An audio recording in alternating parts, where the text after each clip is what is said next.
Good evening, everybody. Welcome back to PSGL. George Morgan here, your commentator, alongside me, TK, who is going to be rounding off the season with me.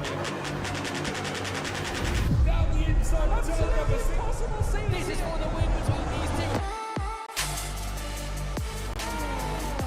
I'm on the edge of my seat. He needs to get it done now.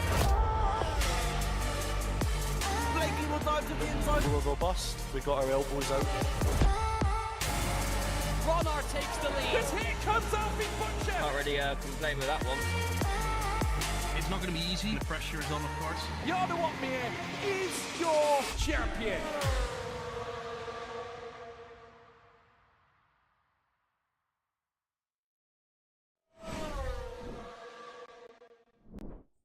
Good evening, everyone, and welcome to PSGL. And it is time for F125. From my point of view, this is social race number 2 and lobby number 2. I already had lobby number 1 going from 7 PM, but it's now time to get going for another stacked grid. My name is Corey Brooks, and joining with me once again, as always, it's Orme. How are we doing, my friend? Hello Corey, hello everyone. Great to be back, PSGL, returning back on F125 of course from our point of view.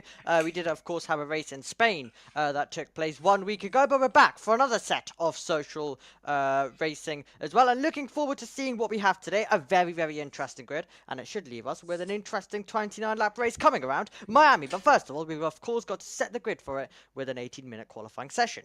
Absolutely, and like you say, we get ourselves over to the mighty Miami, USA. 5.41 kilometers long with 19 turns and 3 DRS zones. Plenty of places to stick your nose in and go for a late lunge and an overtake. But coming out of the up into sector 3, those chicanes and tight turns come at you very, very quickly. So you've got to be very careful going through those at some high speed. You don't want to clip any part of the vehicle, the wing. The damage could be treacherous, as this game is proving a little bit tricky to follow in the dirty earth. So I'm excited to see how things go here. The strategies for me, Orme, have been a bit unknown. I've seen people say 2 stop for certain tracks, 1 stop on certain tracks. It's a bit unknown. So what's Miami going to be? Is this the 1 stop, or could potentially be the 2 stop? It'd be faster as we go for 29 laps, but we still have our short qualifying to get through yet. PSGL quite unpredictable. It has quite a lot which you don't know what's going to happen. But last year and over the last few years, we've had the strategy which, you know, you have a bit of an idea. Of course, we're going to go for that 1 stop, barring if there's any safety cars, barring if there's any of that. Bit more unknown, a bit more question marks heading into today, which makes it a lot more interesting and will definitely lead us with an interesting question mark. I'm looking forward to a bit of a different style of race as well to what we've had in recent times. With the, as you mentioned, the dirty air coming into play. It's not going to be that you can make the move when you want. It's going to need to be the drivers changing their approach with how they handle it. Sometimes there might not be the chance to make the move. I remember one of the races that took place in Spain last time out. We did not see the last lap move for the win, and we did see more gaps forming due to the dirty air. So it's not going to be your usual where you're guaranteed a pass on the last lap and the driver in second has a big chance. It's slightly different, and it's slightly more wide open in terms of the tactics that come in earlier on in the race. So I think overall it's going to lead us with a more interesting race from start to finish rather than it all just happening right at the end. Absolutely. Strategy is going to be crucial, especially here in Miami. It's been known in past games for its brutal tyre degradation, and with this new game and new handling, it's also very, very brutal on the tyres. The rear end, trying to get the power down through the corners, and especially the Sector 1 S's. Things are all up in the air, so strategy, certainly something to play for. If the 1 stop is on the cards, best believe these drivers are going to be saving those tyres at some point in the race. They're going to slow it down, just run at a pace, try and stay within the DRS. Not lose out too much time, but not scrub those tyres, make them last as long as possible, because it could prove vital in the end of the Grand Prix. This is all up in the air. The strategy is unknown at the moment as we head into a new game, new limits, new tyres, everything. Bit of an unknown. It's been highly anticipated, people are excited for it, and we have quite a bit of a stacked grid by 2 drivers. Only 2 drivers couldn't make it with us. We do have 18, but it is absolutely stacked. We have Tadol Presican, Reyes Imtiaz, Leo Lund, Larry Tulke, Marcel Paps, Felipe Souza, and it goes on. Quick drivers here to bring it all out here on the line for 29 laps. Just glory, no real championship here. Social races, we love it. We love to see the drivers turn up and send it all out on the track. It's just for the victory to say that you won here in Miami at the start of the game cycle. But I'm going to be quiet now and let's get ourselves to the track side because qualifying is about to begin.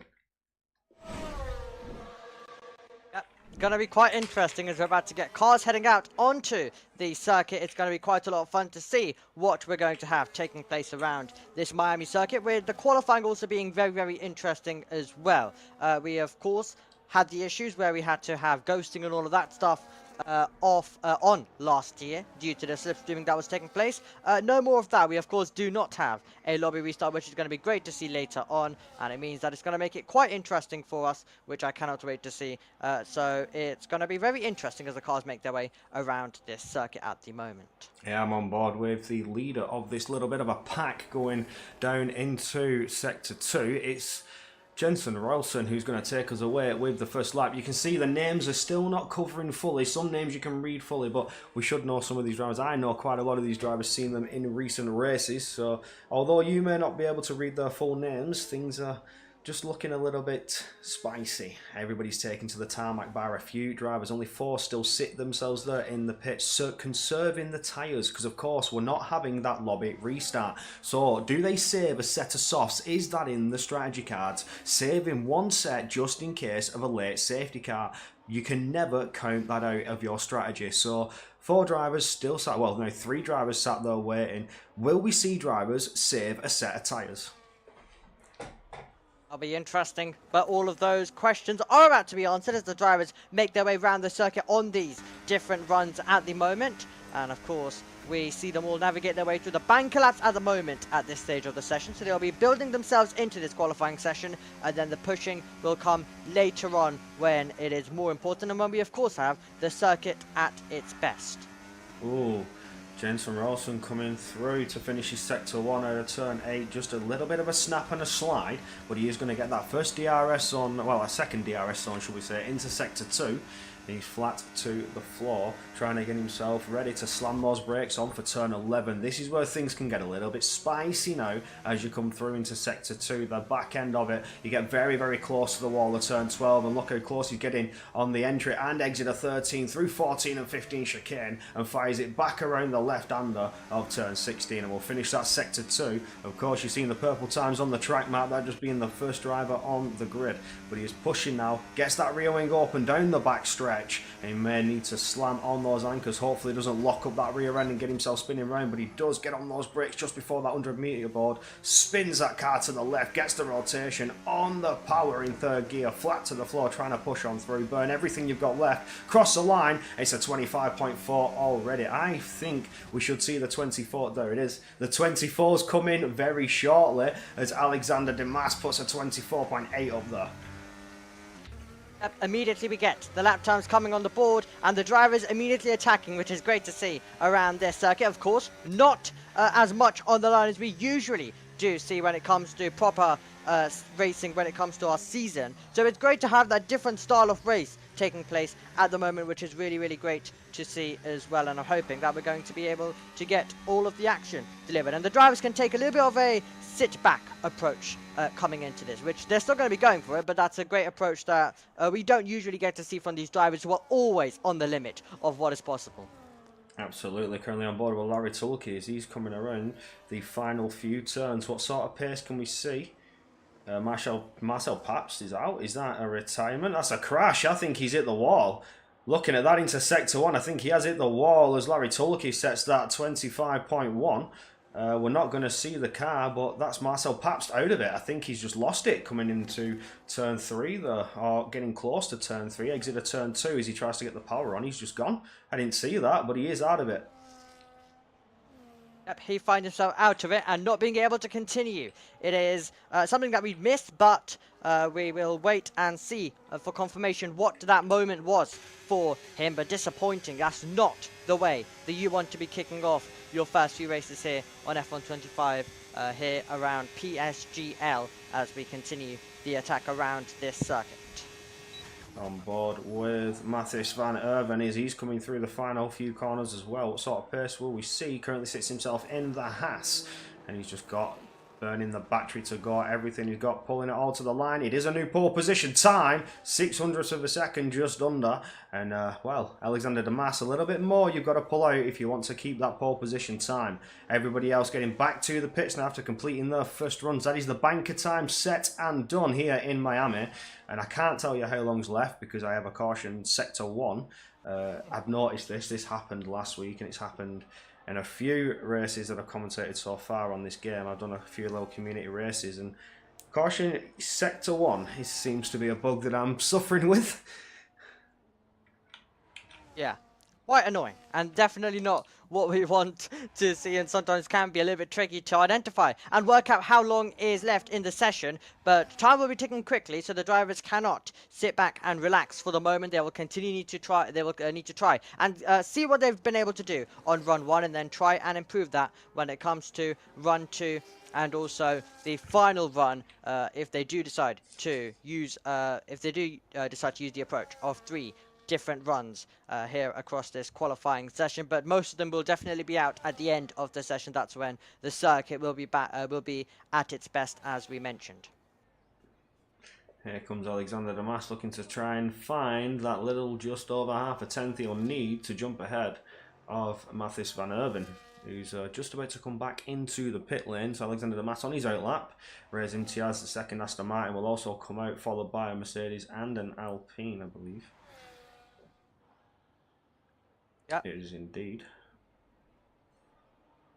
It'll be quite interesting to see how they get on across this lap, as they all filter back out onto this circuit as they'll try position themselves around this circuit. So it will be interesting to see how it all does play out. They'll of course need to give themselves gaps around the circuit to make sure that they can push without any issues. Dirty air, as we mentioned, which is now a bit more important and shown out there around the circuit. So drivers do need to make sure that they are leaving gaps, and especially, of course, after what we had last game, it is something that they do need to consider coming into this game. Absolutely. 1.1 seconds from P1 down to P17 of the drivers on the grid. And we keep ourselves on board with Alexander Damas. He's about to cross the line and start his second timed lap. Now, this is where the improvement's needed. You need to find a couple of tenths to put the pressure on your rival through turn 1. Back around turn 2. Foot to the floor and commit on the exit of 3. You need to get all that momentum and all that straight line speed as you're flat to the floor. And can you send it flat through the S's of 4, 5 and 6 before you need to be very cautious and really rotate it gently as you come around to turn 7 and 8 and try and get back on the power as quick as possible, because you have the DRS coming your way. You need to maintain all that momentum into sector 2. Rear wing is open now, and this is where you'll burn a little bit of that battery just to get to the top speed a little bit faster to keep the momentum going before you hash on the brakes into turn 11. See what sort of improvement will be made as he comes around 12 and 13, and eventually we'll hit that sector 2 time split to see how far up Damas potentially could be, and is it a challenge to strike back at Van Erben for Paul. But he does come around turn 16 now, and he's just down on the delta. But personal best sector 2, so he is ever improving. It's the final corner now. This is where things get a little bit interesting. This final hairpin turn 17. You've really got to get on the anchors and get the rotation around any sort of understeer or line up the rears as you struggle to get the power back down. Compromises your time dramatically. Damas crossing the line. Oh, 1,000th down on his time. Those Wow. are the absolute margins we love here at PSGL. Immediately it being close, immediately it being in the balance, and that is absolutely great to see with how close those two were as they made their way around the circuit. So many different lines and approaches around this place, and to see it come down all the way to that, it's absolutely incredible by the end of the lap. On board with Ryan Modler as he's coming down towards that turn 17 hairpin, gets it round to the left, takes a little bit more apex than what we saw from Alexander in the Aston Martin, but he is now flat to the floor. Burn whatever you've got left and cross that line. Is this a challenge for pole position?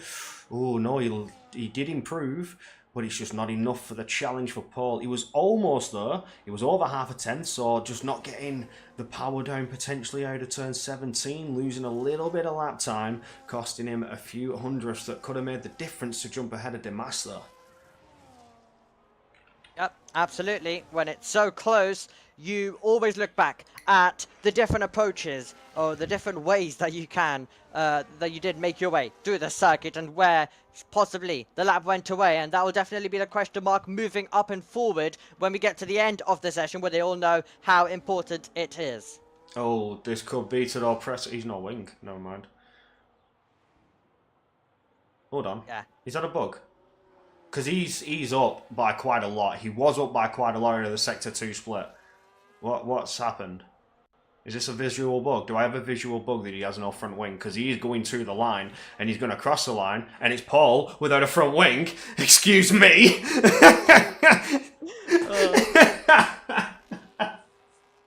Well, I mean, on my side, luckily he does have a front wing attached, so yeah, something's going on. Brilliant scenes though, brilliant scenes for everyone watching on. Press again to the top as he makes his way up. Unbelievable stuff. Tador Pressicon has done the impossible. He's not attached his nose cone and got pole position. Can somebody explain? We love it. Strategy. The new strategy moving forward, I think everyone will need to try adapt as Victor Riddler goes into that second position, and Larry Tulke takes it away as he goes to the top. On board with top 8, who is improving on the time. Beautiful lap from Larry Tulke to challenge Tador Pressicon there. But top 8 now into turn 17, getting it round a little bit slowly there, not really sending it back on that power, try and get all that momentum. What sort of improvement can we see? It must be by the 10th, and it is by the 10th. Jumps up to P5, it's a 24.8. Wow. It's really, really looking good across the board as they make their way through, and this is really unbelievable, isn't it? Lots of interesting stuff happening in this social race qualifying session. We're only in qualifying, and we're getting so much going on to leave us with what on earth are we seeing on our screens? Oh, the Red Bull has a floating front wing. Oh. This is incredible, this is incredible. Okay, so I've had no bugs with this game whatsoever apart from Caution Sector 1. And now the cars are missing parts. Oh my word. I'm sorry, that's tickled me, that. Oh, that's crazy, that's crazy. I've seen videos of this, I have seen TikToks of this, but it's not happened to me as of yet. And to actually see it is something. He's quite something. We're on board with Rashan Jacobs, who's not deploying battery, so this is not a lap, I don't believe. We're on board with Alexi Cavero, who's put the lap time in, and he's now no longer burning battery. So everybody's done with their second runs, and that'll be it for now. Hopefully, when that McLaren and Red Bull get in, they'll reattach the parts necessary to the car for the front downforce, because that's going to be quite tricky to run in commentary to see if somebody's got wing damage.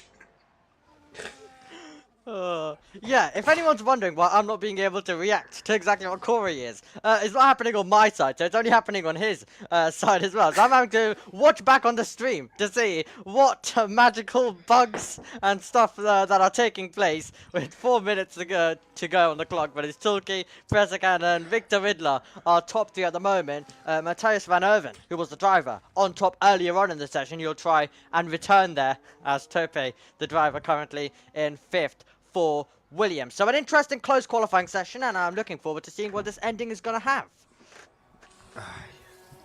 Well, we're just waiting now. Oh, there's an Aston Martin. Is that Alexander? It is indeed. Of course it is. And there's an Alpine lurking behind. The Jensen Rouse, and I expect nothing more. They seem to be the first two to the tarmac every time the new laps are coming, trying to get well and truly out of anybody's way.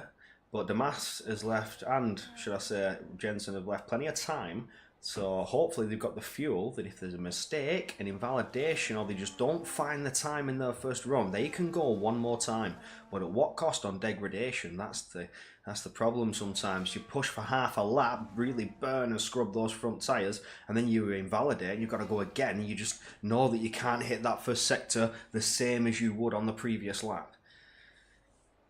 Yeah, that is something for these drivers to consider as they make their way around the circuit, and they will need to try and make sure that they are not finding said invalidation, especially something that can happen to the chicane, which Dimas has just gone through right now, and he's about to make his way down the back straight, one of the main overtaking opportunities. We talked about how we have 3 DRS zone, so plenty of chances around the circuit to make some overtakes, and with the dirty air being existent in this game, they will absolutely need those DRS zones to try get close, to try and have the overspeed to the corners to make some overtakes in the race as Dimas makes his way round the final corner and is about to go attacking around this Miami circuit with time ticking down. He currently finds himself just over 2/10 of the pace. Let's see whether he can try to do the reverse and go quicker with the circuit getting better and better as he navigates his way through the opening couple of corners.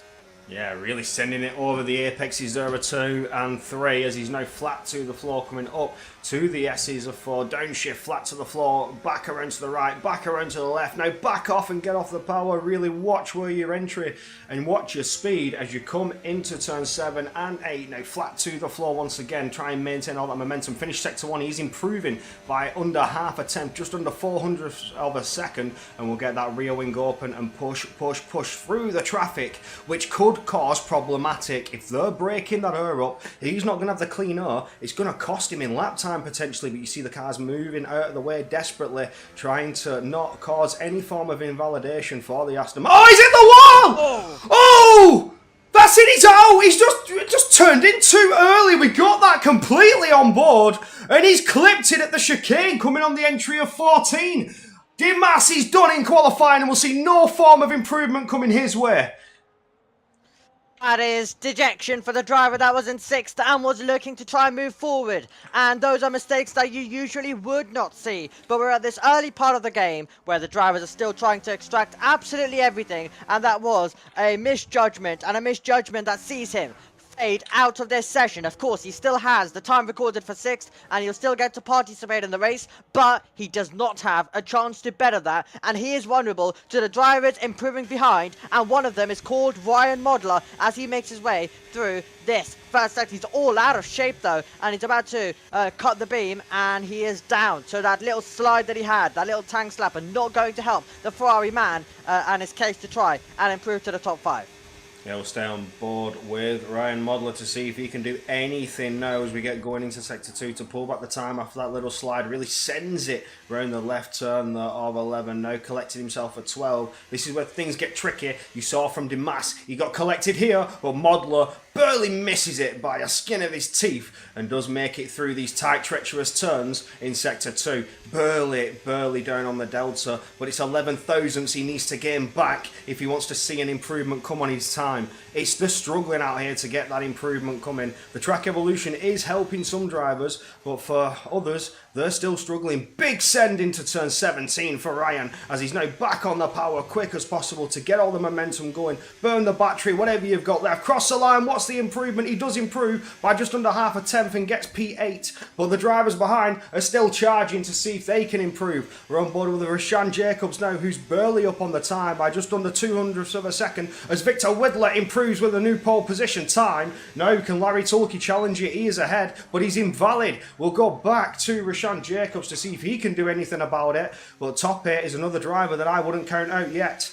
He crosses the line, he's not going to improve it. Rashan Jacobs, it's all on you now. What have you pulled out in Sector 3? Doesn't improve, stays exactly where he is. Alexi Cavero, what do you have in the tank? I don't think it's going to be anything of an improvement. Crosses the line, it is an improvement, but not enough to take a position. And finally, the Alpine, who gets himself down the pit lane.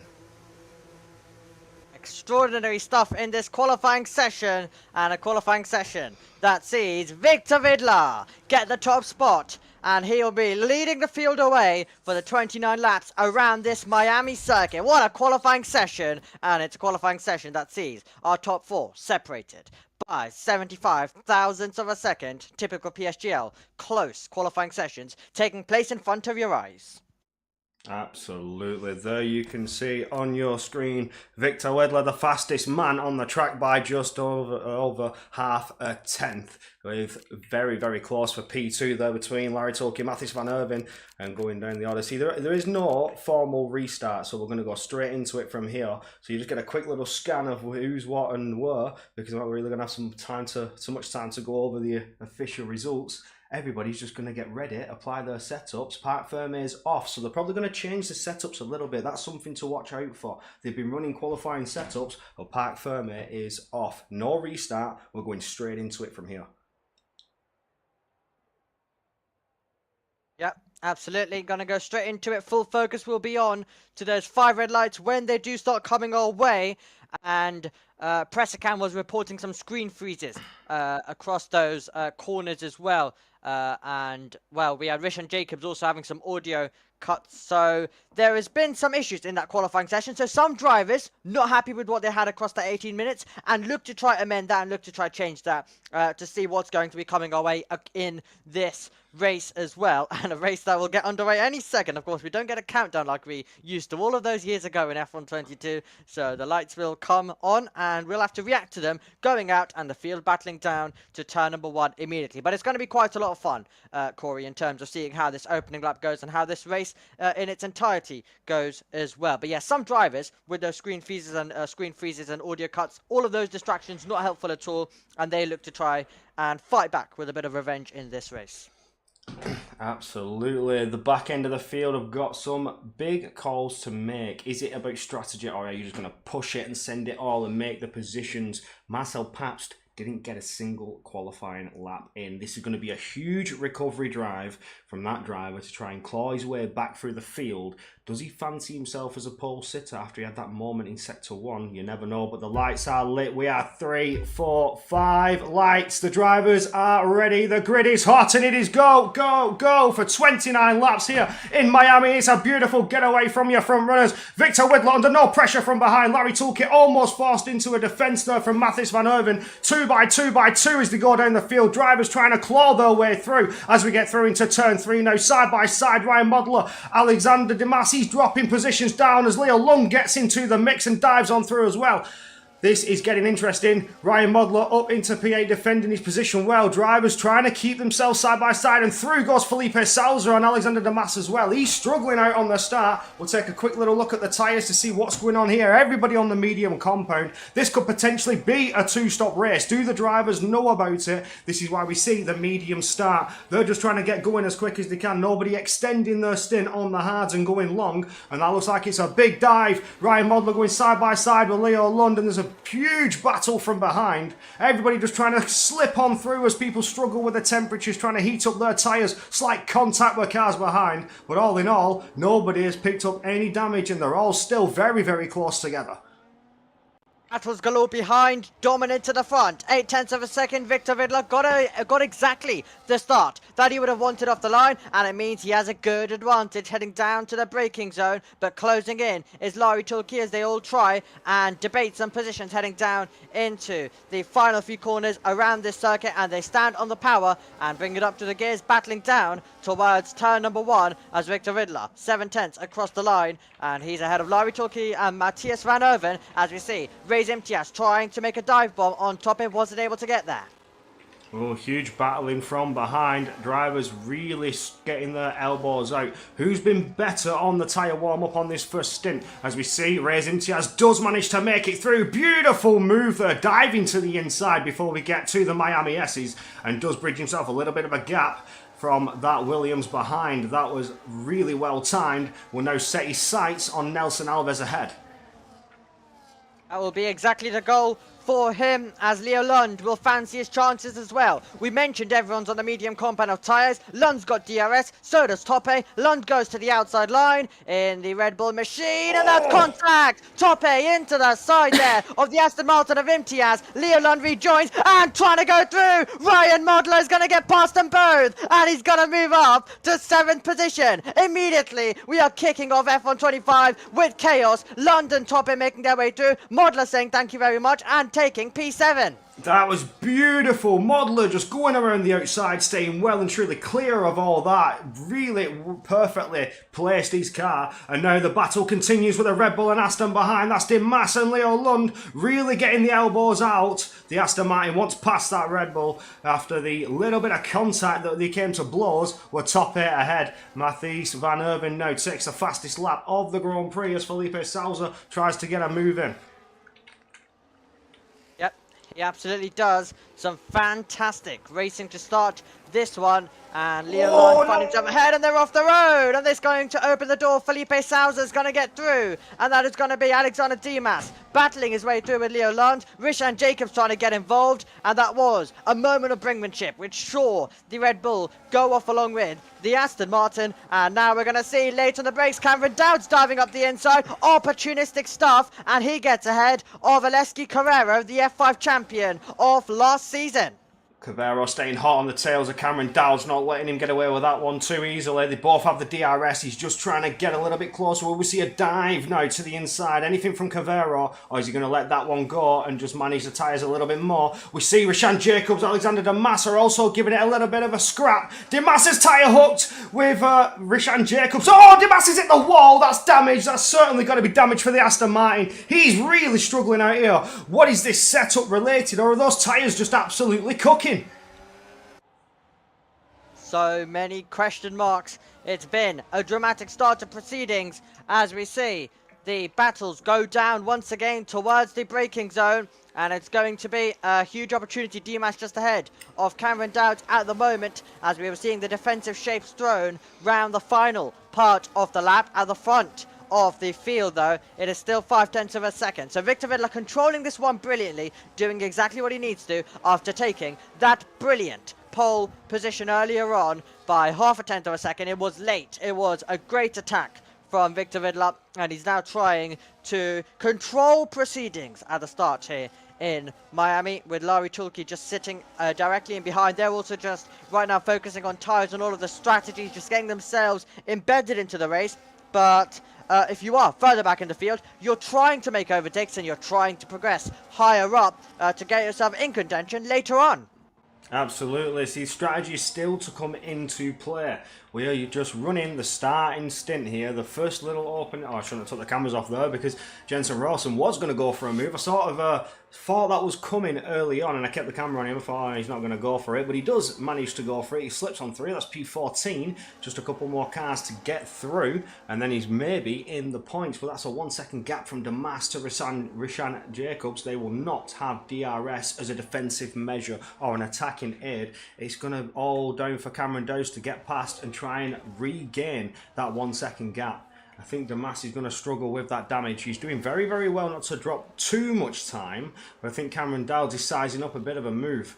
When is the right time to go for it? This is where Dowds needs to think. Oh, never mind! What has just happened? Wild stuff at the end of the lap. And a wild moment which sees Dimas into the pit lane. Carrero's in as well. Cameron Dowds, Carrero and Dowds were the drivers involved at the end of the lap. And that is another dramatic moment, as we see in the battle for third position. Presakan and Matthias Van Erven going at it for a moment. But yes, that was dramatic stuff. We're seeing lots of contact in the early stages of this one. I didn't exactly see what happened to Dowds there, but somebody got 10 seconds for severe collision. So... was that a huge lockup from Cavero? Something, I don't know, questionable. That was, I didn't actually see what was going on. I was looking at the timing screens to see what Cameron Dowds was looking at, if he could have sized up a move for turn one. Then all of a sudden, he's off the track and facing the wrong direction. That was crazy. That was crazy. I don't know what happened there. I'm going to have to watch the stream back on that one to see if that caught anything. But that was interesting. Dramatic at the final part of this lap, a part of the circuit which we're heading to right now as well. And there is no moment of being under pressure as it stands for Victor Vidler. But yeah, I think the drivers definitely going into the approach with this. Which, I mean, I mentioned about the calmer approach that they could take. But at the same time, they've not got anything on the line, so they can go for this aggressive approach. So it kind of meets in the middle, and I feel like they're all leaning towards that aggressive approach, considering the start to the start of the race that we've had, with the opening 5 laps of them all, including a bit of contact, including drivers being heavily aggressive with each other. I think that's definitely edging towards that side of the aggression right now. So it'll be interesting to see how they continue to approach this one. But lots of drivers on the attack, lots of drivers on the charge, and there would have been drivers frustrated, as I mentioned, from qualifying after audio cuts were taking place, along with some screen freezes, as we mentioned. So wonder whether that's playing on the driver's head, especially the ones that are starting near the back. Yes, a couple little bugs playing a factor for some drivers, like you say, cutting out screen freezes, like the audio's gone. It can be very distracting. You're trying to listen to the car to know if you're over revving, if you need to change gear, or when you're mid corner, you also listen to the car through downshifts because you can't downshift too quickly. It's all about sound. The car tells you exactly what it's doing. But upon further investigation, I can tell you that Alexi Cavero just simply locked up and went diving into the final turn. Omi, you've disconnected. I have. Looks like something's gone wrong. I momentarily turned down my audio in game and it's disconnected. Yes, you are fully disconnected there. You're, I may have to invite you back in because I think this is an invite-only lobby. So you are potentially just going to see a pause menu for a second just while I try and get Omi and invite back in. I apologise for this. There he is. There you go, my friend. But nevertheless, Alexi Cavero simply locked up the brakes and tried to avoid the cars, but just clipped the back end of Cameron Dowds. The game saw that as a dive bomb, give him a 10-second, and that is the end of Alexi Cavero. A simple mistake, I believe, connecting with online services. What is happening? Has there been issues on your side now? I think is Steam gone down? No, I'm still in the race. I'm fully thinking. I'm sure I'm still in the race because everybody's still running. Everything's still going well. I have a connecting to online services keep popping up in the top left, which has now stopped. So hopefully we have no game issues here that could potentially postpone the race or get the race entirely cancelled. I know that Steam went down the other day, but hopefully we won't have this happen to us mid-race. Hopefully not. At the moment, everybody just sort of running a tyre conservation mode, I believe. Nobody's going for any risky manoeuvres anymore. The elbows are no longer being out, no more barging, no more risky manoeuvres. I think they're just trying to extend this medium stint, and it's looking like maybe they're going to push for that one stop on me. Definitely looking to be the case, so it will be quite interesting to see whether they do decide to go for that coming into play as well. So yeah, the strategy will be quite interesting in a few moments, and looking forward to seeing how that is all going to play out once I'm able to get back into the game. But Corey, you're doing a great job at the moment of talking the viewers through the action that is taking place in front of their screen, which is slightly toned down, which I think is kind of required after the feisty start that we had to start this. Absolutely, things are slowly just being a little bit calmer now. We had some absolute carnage moments in the first opening laps, as you saw before your very eyes. Some interesting moments happen on the track. Aston Martin Red Bull coming to blows, and a couple of other cars coming to blows. Ryan Modler up into P6. He's absolutely flying and soaring. Had a fantastic start to the Grand Prix, slipping around the outside, going into turn 12 to just get past all that drama with the Red Bull. Beautiful stuff. But at the minute, everybody is running full tyre conservation mode. They're just taking it nice and easy now, it seems. They're just seeing how long they can push these mediums and where is the best time to implement a strategy. Because also, don't forget that the two-stop is also track dependent. That could still happen. Two-stop strategies don't count it out of the woods. We know that some of them are still going to try and push for that one stop, but will that be full tyre saving throughout the entire Grand Prix? The degradation has been a little bit higher on this game compared to last game, so the strategies are still a little bit in the dark. We have Reyes Incias coming into the pits already, so I think maybe two-stop. I don't know. Can they do 20 laps? He's done 9 laps on the mediums. Is it possible?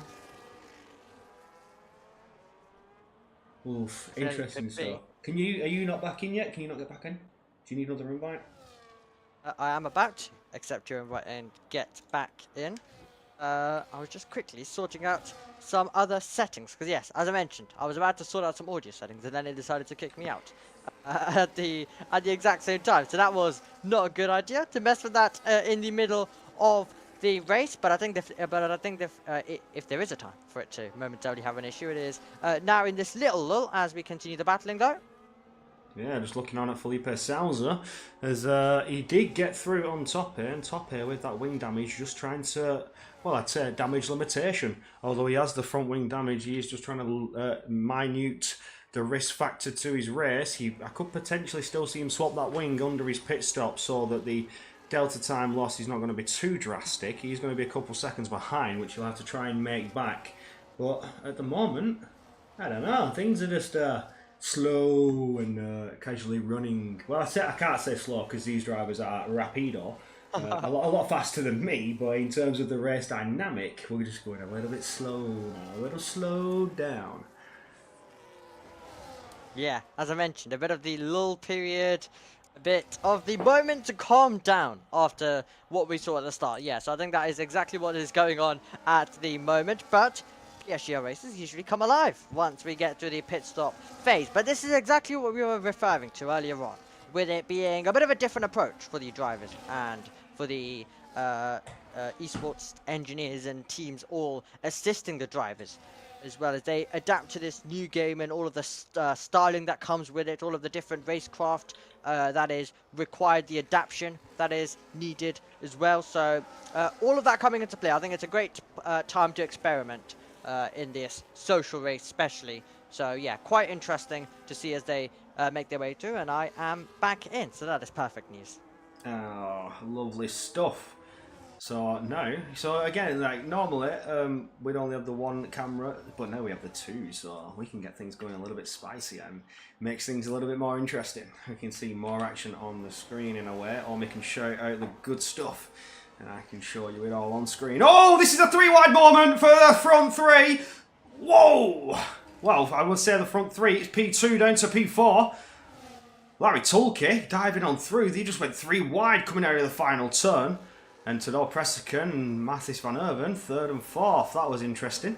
A little bit of action. Got a little bit excited. A little bit spicy. Yeah, that was Van Erven sending it up the inside at turn 1, trying to take second place of Tulke. Instead of gaining a position, it's losing one, and the Haas driver finds himself moving on backwards. So quite interesting. That moment as well. Cameron Dowd has retired from the session as Nelson Alves makes his way through and finds himself opening the DRS, trying to stick with all of the contenders that are ahead. Of course, DRS applying to everyone who is not your leader in your specific train. And talking about the trains, we've got Rishan Jacobs, I think, trying to make a move. He was having a look at least to try and get past top 8. This is at the back of our leading train, and Rishan Jacobs basically pushing top 8 through these opening corners of this second sector, and then heading down into the third sector as well, which is this long back straight, and then comes another overtaking opportunity for these drivers to try and utilize.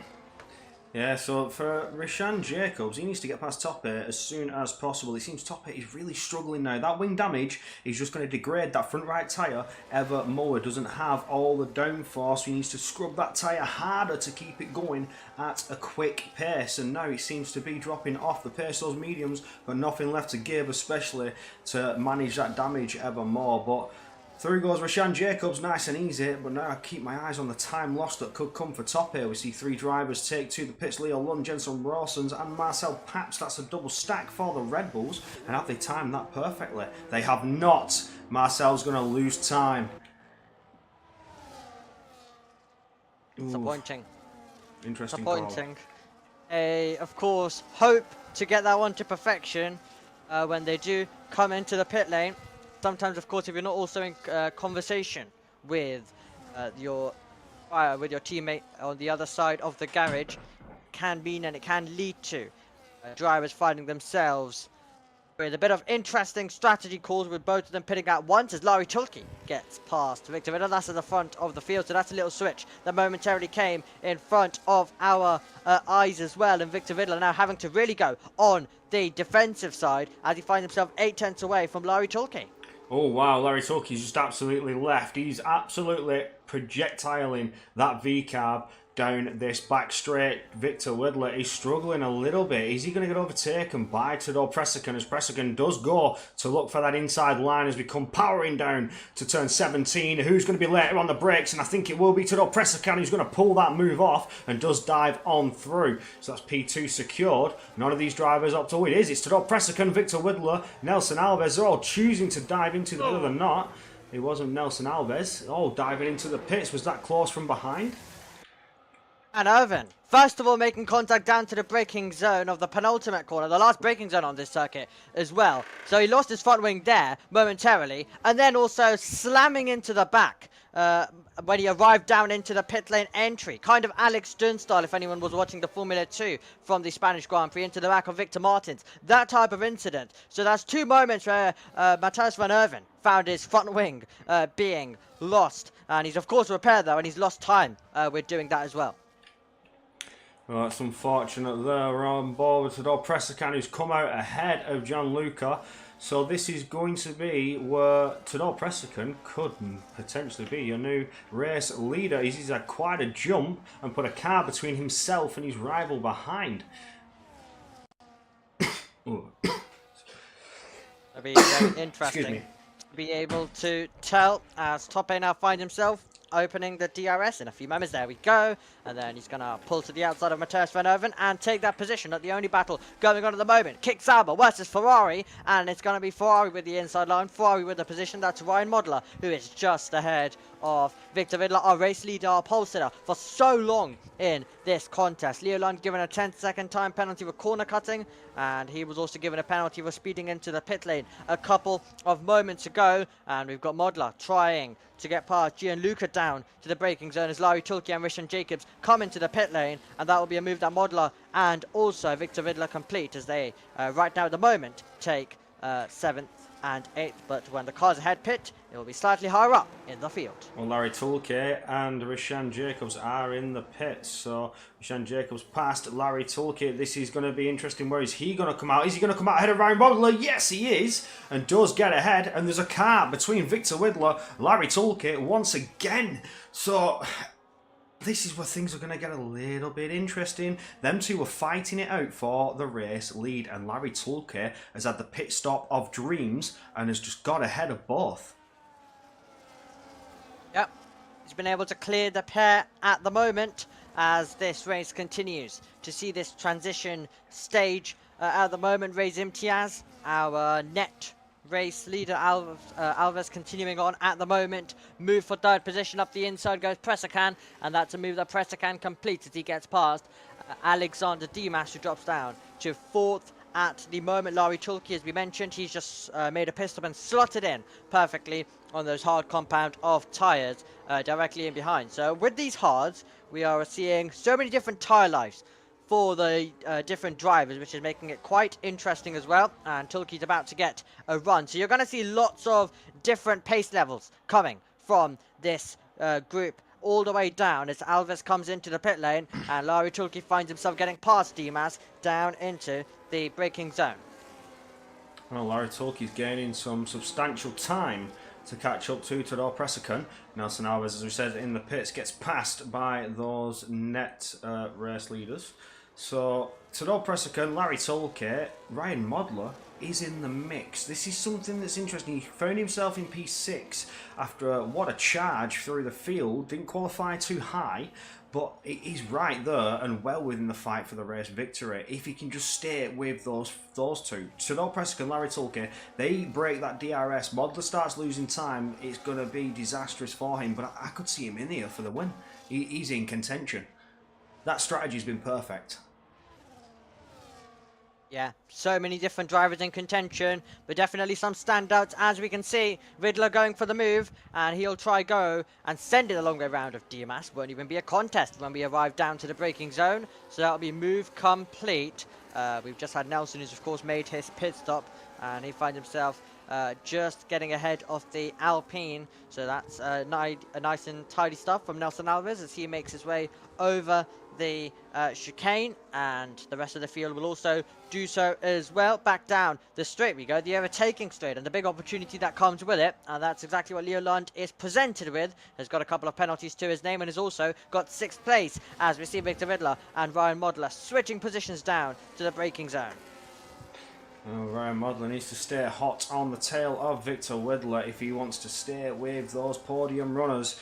Victor Widler being one of the drivers in contention, he's got 2 seconds to catch back up to Larry Toolkit and Opressican, your pole sitter, 2 seconds down from the race lead. 13 laps to go, and we are in the second stint, so this is where things start to get a little bit interesting. Whereas Imtiaz still yet to box, pushing those tyres as long as he possibly can. Victor Widler, 3 seconds, that's damaging.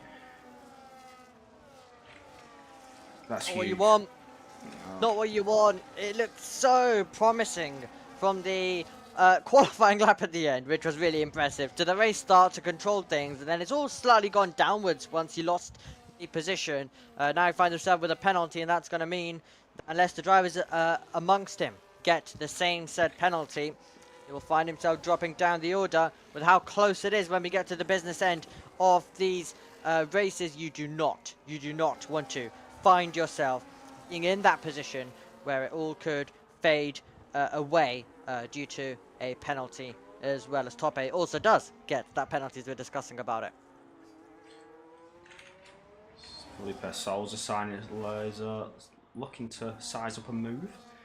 DRS, rear wing open, no rear wing for Alexander de Mas. It's going to be an easy one before we get to turn 17. Textbook stuff from Felipe Souza.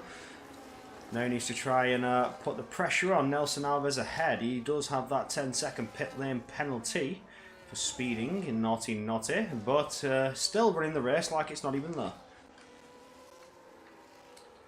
Yeah, that's exactly what's taking place at the moment. Still continuing to run, and they will of course put these side distractions behind them for the moment and just try focus and try maximize this result and try finish as high as possible.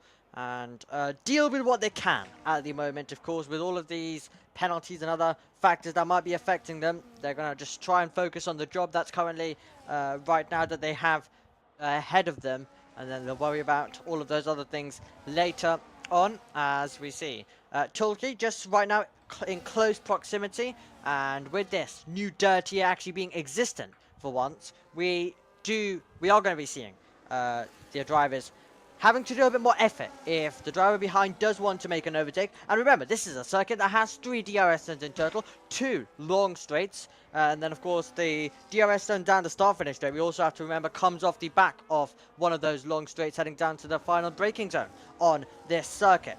So there is going to be circuits where it will get even tougher for these drivers. I'm thinking of circuits like Japan and those type of venues. So something for all of them to consider as Reza Imtiaz finds himself coming into the pit lane. Oh, it's a big send from Mathis van Erven as he does get through on Jensen Rawson in turn 17. That was interesting stuff. I just saw Jensen Rawson get through on Alexander de Mas, and then Mathis van Erven, late on the brakes, dives to that inside line and manages to pull the overtake off, but he's defending very aggressively as he's got Jensen Rawson right hot on his tail, looking to take that position back.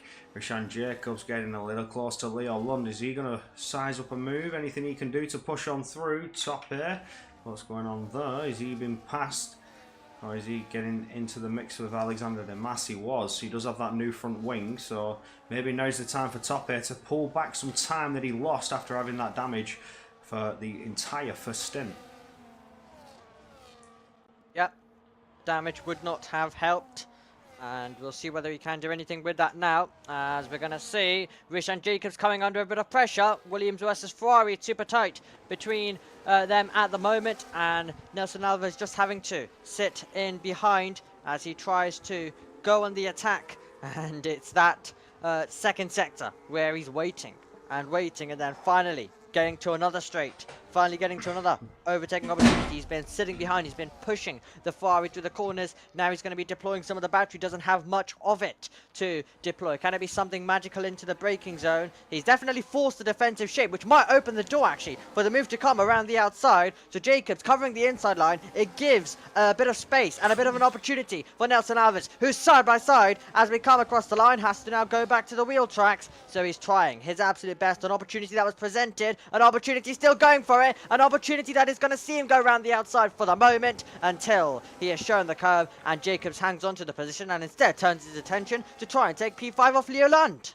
Yeah, he's been forced to put some power down to get the rubber going on the tarmac and try and get ever closer to Leo Lund. He's just defended a savage attack from Nelson Alves and managed to defend it well, but it's enabled him to close right up to the rear of Leo Lund, pushing the car ever harder to keep that track position. But it's just not enough to strike maybe at him and get the position.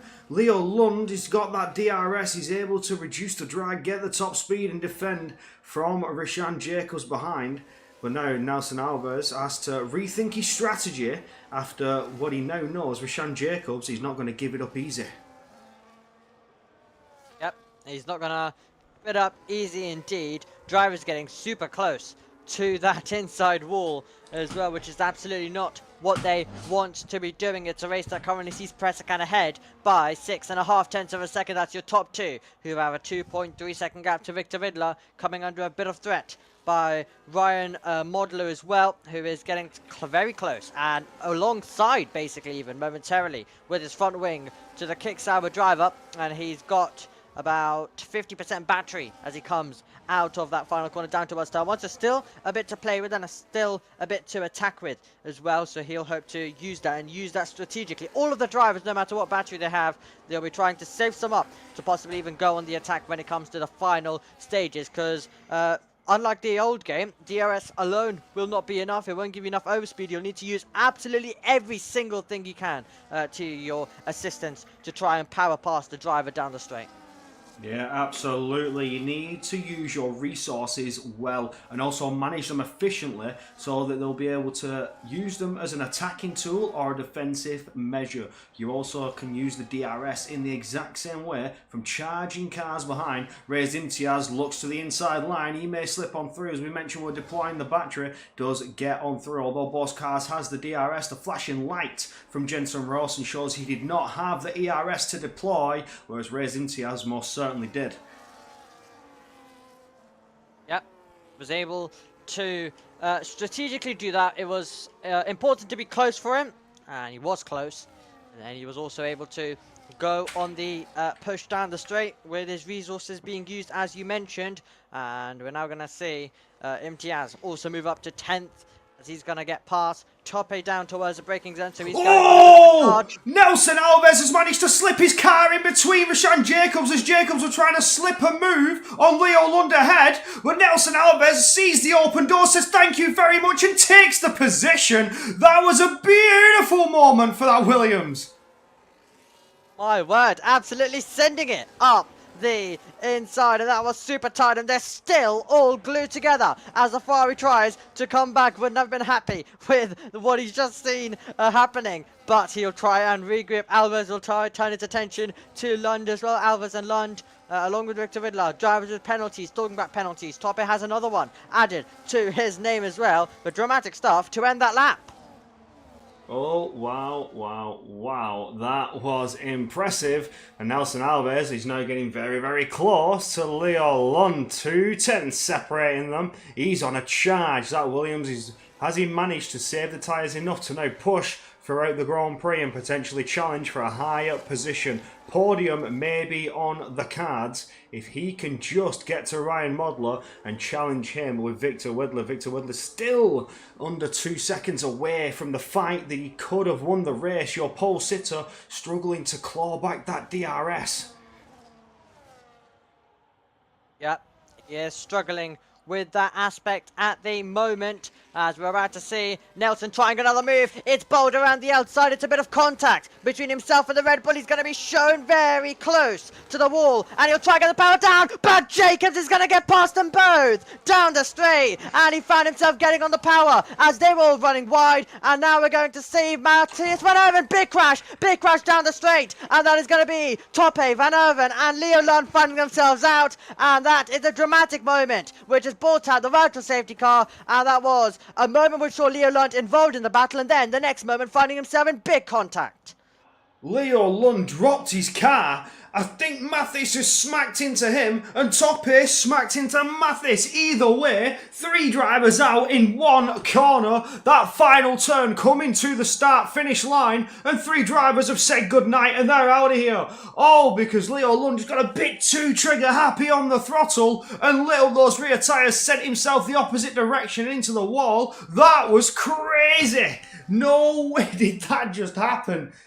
3 cars out over one little spin. That is unfortunate, but that's racing. That can happen. You've got to be on your toes, on your A game, as we've seen some of the drivers today. Nelson Alves, one of them. Rishan Jacobs, as he dived on through after that monumental battle between Leo Lund and Nelson Alves. That just went from 0 to 100 within, half a second. That was crazy. It all came out into turn 17, and within 3 turns, 3 drivers are gone. Wild, absolutely wild. As we saw Salter going on the attack. Talking about going on the attack, is Modeler going to be able to get the restart that he would have wanted? The drivers in 3rd and 4th find themselves closer to our top 2 at the moment, as we also do see Jacobs with Alvarez directly in behind. Salz is in there as well. But yes, dramatic stuff down the start-finish straight, which surprisingly, only resulted the virtual safety car and not the full safety car to come out to bunch the entire field up after we saw 3 cars eliminated with that incident. But we will crack on now with 13 drivers still pushing and trying to give it their all. Alexander Dimas went for those soft compound off tyres in that virtual safety car period, and we had Marcel Pabst also make a pit stop, and he's gone on to the hard set though. I think that's just too much time loss.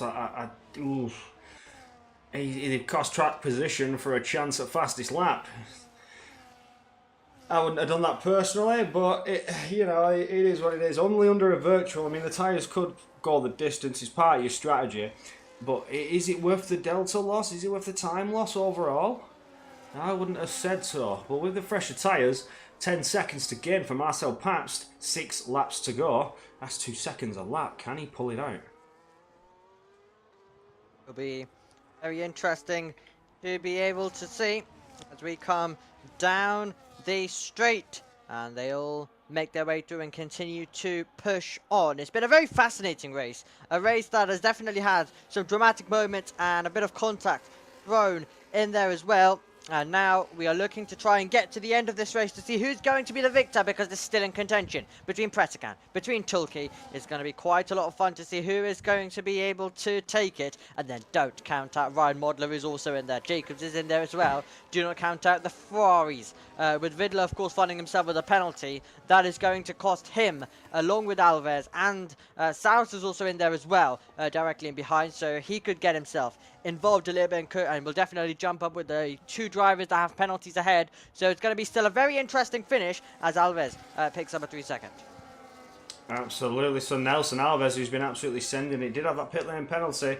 Probably would have served it if he did go into the box. Didn't go into the box like majority of the drivers, only the bottom 2. Decided to swap their tyres, picks up another 3 seconds. It's going to damage his race dramatically, but he certainly brought some entertainment to the screen, getting those elbows out. A beautiful dive to the inside of 17 a couple of laps ago saw him move up and put the pressure on before dramatic moments occurred, and we saw that virtual safety car. I'm glad it was only a virtual, because the virtual does not last as long as a safety car, as we all know. They get things cleared up fairly quickly, so we can get straight back into the racing action. So I'm glad we only had a virtual, I will say that, because safety cars can really change everything, slow things down, make it a little bit boring, groaning on, but we're good to go. Ready to rock and roll, as Larry Tulke and Tador Presican are going to come around to start toward 25-29. Yeah, of course, we are all building up towards the proper season. Season 40 getting underway, and the sign-ups will, of course, open some point this month. So make sure you do join our Discord as well to be able to get all of the information with that, to be able to race in PSGL as well. And we find ourselves with some new additions and some removals as well. The fastest lap point, like it has been in real life, has also been removed. The pole position point will remain as well for the main season, like we saw in the F1 Sim Racing World Championship. 1 second penalties are going to be taken from that, also now added into PSGL, so we're going to be getting that in. So a few changes coming in, which the drivers will definitely need to consider. So they all make their way through. Okay. A change for the lead. Yeah, absolutely. Larry Tulke does challenge for the lead. So is this the mind games coming into effect now? 4 laps early, because they're going to see an exchange of DRS, I think, between Tador Presicon and Larry Tulke. This is where they're going to be setting themselves up for the end game. Just a couple of laps to go. When do you want to have the DRS down this sector 3 straight to challenge into 17 and then take that victory on the last lap? Is it for Tulke? Is it for Presicon? Is it for Widler? Or even Modler? Who knows? It's wide open. Saza loses the position, and saying hello to P7 is Ray's Imtiaz, and that is going to be the driver of the penalty, moving up and gaining that position. But yes, interesting mind games going on at the front, and interesting tactics that will start to come into play, because we're on lap number 26 out of 29. We're getting closer and closer towards the final stages of this race, where it is all on the line and where we're going to see all of the battles and action taking place as they rotate their way through. But it will be important for Presicon to make sure that the gap is definitely not 0.8 of a second, because you will not be able to challenge. And Larry Tulke is trying to make his escape. It's 0.9 of a second. It's outside 1 second. So this is critical for Larry Tulke, who's really gone on the attack in the final stages. Presicon will get DRS, and he needs to try stay close, or that could be the win, falling out of the grasps of the McLaren driver. Yeah, absolutely. I thought that was very, very close. That was very on the edge, the cusp of 1 second as they hit that detection point coming out of turn 8. But Tador Presicon managing to just barely get it and stay ever closer. 8-10 separating them. Larry Tulke ultra aggressive through these turns, trying to gain every 10th that he can, but it's just still not enough. Tador Presicon still has that DRS. He's doing enough to stay there on the backbone, but well within striking chance to catch back up. That goes to show how much battery did Larry Tulke deploy to try and bridge that gap. Has he burned it away, and does he need to go into a forcive recharge where Tador Presicon could take the advantage? Gonna be fascinating. Rishan Jacobs moving up to 4th position. He's been able to get past his teammate, so he now needs to go on the attack. Nelson Alves thinking about it up the inside, and he is going to be able to get by. 2 positions lost in a couple of corners for Ryan Modler as Jacobs and Alves both move on by. Alves has been loving some late lunges on the brakes, and there's another one to add to the collection there for the man who's just taken 5th position. He has a penalty to his name. So does Victor Ridler, and of course so does Ray's Imtiaz. That is the drivers in the top 10. Marcel Paps will also be getting that coming into play, but it won't be affecting him as much due to Alexander Dimas being 13.5 seconds away. And talking about that, he's actually come into the pit lane as well to retire, so it's going to be completely irrelevant for him. But Tulke found himself trying to bridge clear, couldn't do so. Imtiaz gets past Modler. He's really starting to struggle right at the end. No surprise, because he's got those hards, and he's had those hards for 14 laps as well. So let's see whether we're going to be able to see Jacobs try bolt a bit forward, and Tulke finds himself with a 1 lap advantage compared to Presicon with his tyres in terms of freshness. So it's going to be interesting to see whether that will have an effect. But Tulke really tried to break clear, Corey. Wasn't able to do it, and Presicon still is in range as we're about to head on to the penultimate lap of the race, and there's going to be a chance. Victor Ridler darting all over the place as he tries to take 2nd.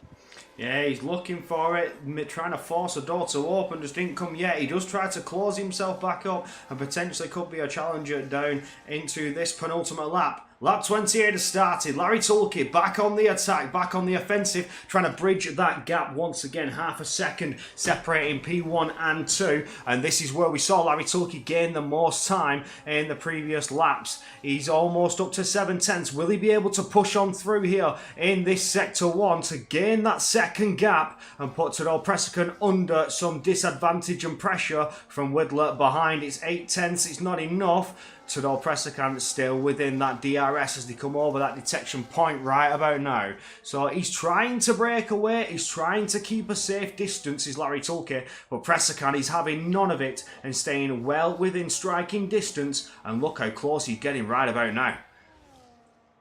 Yep, absolutely. This is the gap closing in, and getting all ever much closer, and they're having to be a bit of a look in the mirror, to the left, to the right, by Larry Tulke, just waiting to see what is going to be taking place and what will he have to do as he tries to hold on to this win all the way to the end, as we're about to head on to the final lap of the race. It's going to be quite interesting to see how it's all going to play out and who is going to be able to emerge victorious. And we're not only debating P1, we're debating the positions directly behind us. We have this train all forming themselves down to this final few corners around the circuit, and the final lap is about to begin.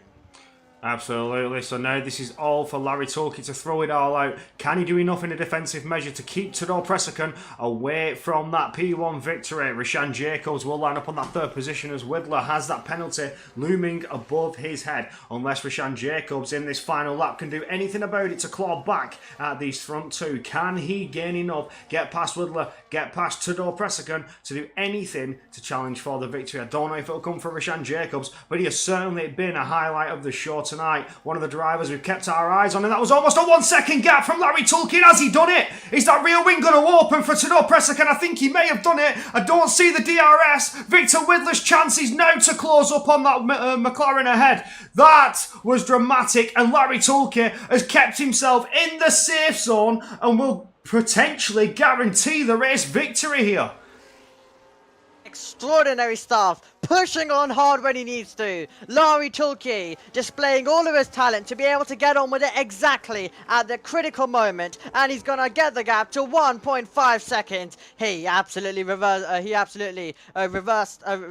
that pace all the way to the end, and has the battery also to push on. Vidler has a penalty. Can he still though take second place on the road as the McLaren driver of Pressakan tries to break the slipstream? And we can see the Sauber getting closer, selling the dummy, having a look. But while that battle for second place will continue, Rishan Jacobs sends it up the inside. He will get that position anyway, but it's going to be close across the line. It won't be close for the victory. That will go to Larry Tulke, who pulled the gap at the end and is going to get his reward as the winner. Pressakan's in second, and then it's Jacobs in third. Sauser gets fourth when the penalty is applied. Wilder drops down to fifth, and then it's going to be Modler in sixth, Rez Imtiaz in seventh, Alves finishing in eighth, as we have Jensen in ninth, and then Gianluca in 10th. What a race in Miami, going Larry Tulke's way. Superb driving and a superb performance to push away all the way at the end.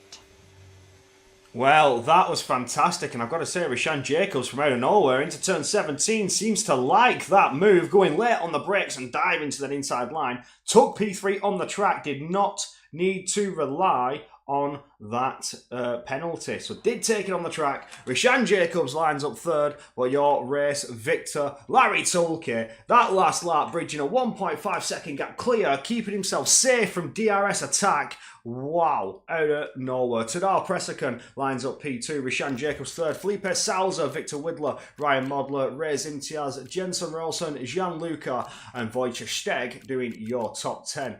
Marcel Pabst and Nelson Alves lining up 11th and 12th. Alexander Namas top 8, Mathis Van Erven, Leo Lund, Cameron Dowds, and Alexi Cavero not finishing the race, unfortunately, but that is all you'll get to see here for now in Miami on the social race. Now, I wonder if anybody would like to come for a quick little chat in the interview from the top three, so we'll get a little message out in the chat to see if anybody would like a little chat, but I don't know, Ami, what do you think?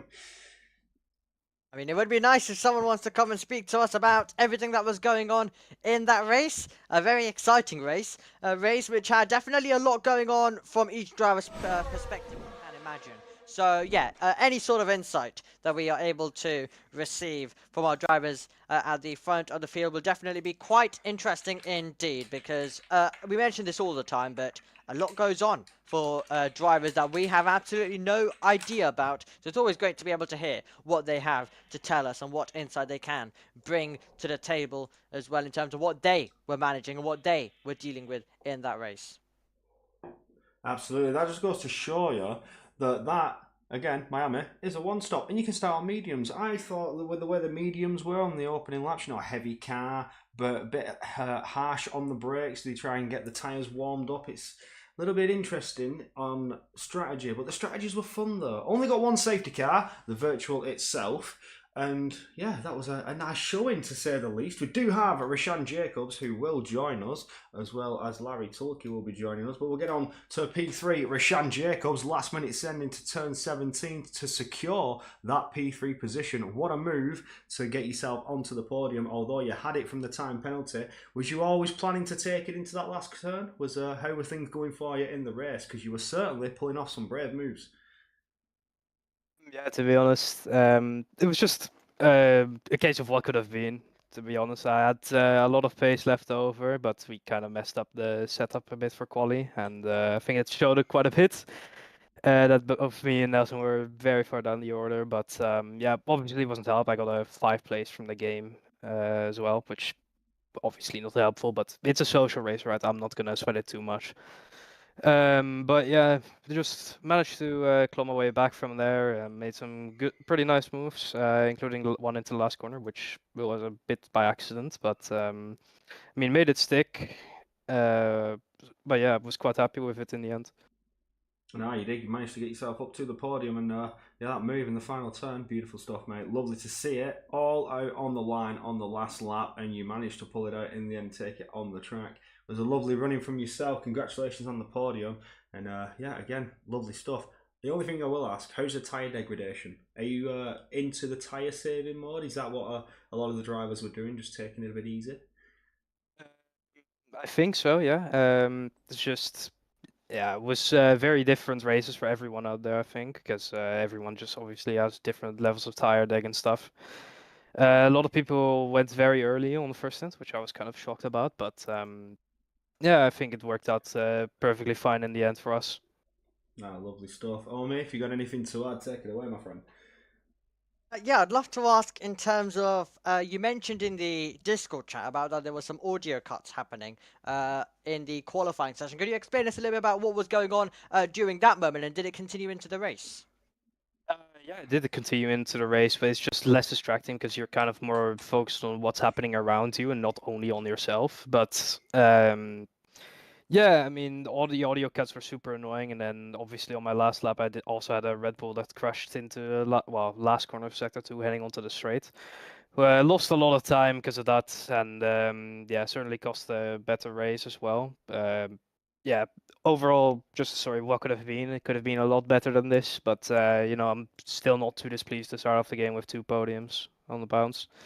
Obviously, with 2 very different races, but yeah, works fine by me. Okay, well, thank you very much, and we hope to see you back up here in the commentary box soon. Yeah, thank you very much. And on to Larry Tulke, your race winner, who joins us in the booth. What a final lap. You pulled out some dramatic pace there, trying to bridge that 1 second gap and keep Tador Prestican outside of that DRS. Were you feeling comfortable? Did you always have that in the bag? Yeah, I was pretty comfort. Yeah, I was, yeah, you know, it was just tire management like the whole race. Like if you stay behind, you just you need to only like save tires, nothing else. That's so key like in this game, this year's game. So yeah. So all tyre management throughout the Grand Prix, then that last lap, just showing the pace that you had, that 1.5 seconds gap keeping you clear, and you felt like you was ready to rock and roll and take that victory. And again, that was lovely to see, just able to bridge that gap. Hold on, I'm just replying to Dol Pressigan. He's actually going to join us for an interview as well, but we'll carry on with you at the minute. Just telling me to get in the waiting room. How were things for you in terms of the race? You're saying it's tyre management, so like, how does that feel in terms of, are you sticking to one pace, or are you just, I don't know, keeping your lap delta the same every lap? No, I was just driving like same every time, like keeping the like pacing same and like not making like other like wheel corrections or everything. So like just saving tires. So yeah. Absolutely. On to Omi, if you've got any questions for Larry Tulke, RS Victor. From your overall experience, not just specifically from this race, but what can you tell us in terms of the dirty air? We've heard that it has increased, but to how much has it? It depends on how close you are. If you are like in under 410s, it's impossible to stay in there. So you need to be like maybe 7 to 8 tenths back to other car in front. So yeah, there is a bit dirtier that affects so much driving as well. But yeah, I mean it's a good thing as well. Yeah, after it being non-existent last year, quite a good addition. Thank you very much, Larry Tulke. Congrats on the win, and we hope to also be speaking to you soon in this commentary box. Yeah, we will see. Thank you. And finally, on to our press second. A bit of a random order. We've gone P3, P1, and no P2. But Tadal Preskin joining us for a quick little word. That was quite a little battle you got yourself in going with Larry Tolkien in that final lap, just not able to stay within that DRS where your tyres just they couldn't hack it, couldn't push too much, or just a bit of a lack of pace to catch up to Larry Tolkien in that final lap. Well, yeah, the tires were just a bit, too much wear, because they pushed for no reason in some laps, and also the VSC made it quite unlucky for us. But like the pit lap was good, and also we lost like 1.1 seconds on the in lap when I boxed because I was just the kick was really slow on these mediums. So yeah, I'm still happy with it still P2. So yeah.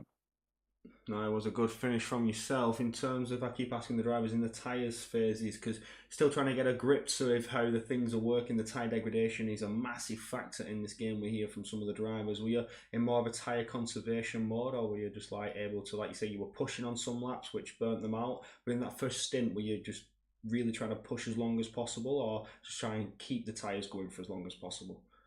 No, in the first stint, I just managed from lap 1 until I boxed like lap 12, I think it was. So yeah, just no pushing at all in that stint. Yeah, just more of a tyre conservation mode all through that first stint. Yeah, lovely stuff. We know that things are a bit different. So, would you say that a two-stop could potentially be faster here, or is it always going to be a one-stop?